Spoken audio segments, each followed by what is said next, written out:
Speaker గారికి, deputy speaker గారికి, గౌరవ ముఖ్యమంత్రి గారికి, మంత్రులకు, గౌరవ మంత్రులకు, సభ్యులకు, అధికారులందరూ కూడా నమస్కారం.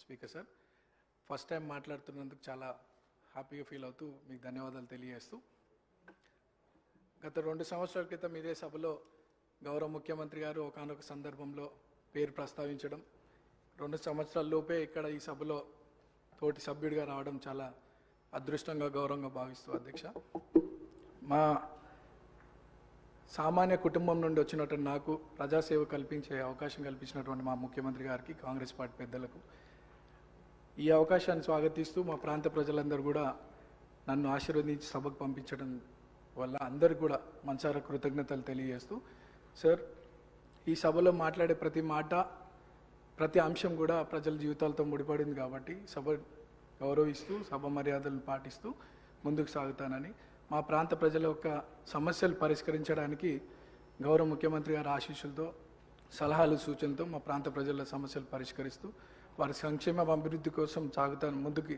అదే నా లక్ష్యంగా పెట్టుకొని ముందుకు సాగుతానని. అట్లానే మా ప్రాంతంలో కృష్ణానగర్ అనే ఒక ఏరియా ఉంది సార్, దాదాపు 30-40 సంవత్సరాల నుండి అక్కడ వర్షాకాలంలో చాలా వర్షం వల్ల చాలా ఇబ్బందులకు గురవుతున్నారు ప్రజలు. మా మంత్రులు అధికారుల దృష్టికి తీసుకెళ్ళినారు, అది పని కొద్దిగా ఆలస్యం అవుతుంది, తొందరగా పూర్తి చేయాలని ఒకటి సభ ద్వారా కోరుకుంటున్నాను.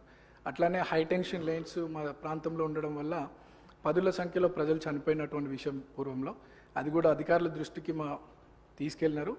అది కూడా అండర్ గ్రౌండ్ కేబులింగ్ ఫాస్ట్గా చేస్తే ఆ ప్రాంత ప్రజలు సురక్షితంగా ఉంటారనేది ఒక సందేశం మీ ద్వారా అందిస్తున్నాం అధ్యక్ష.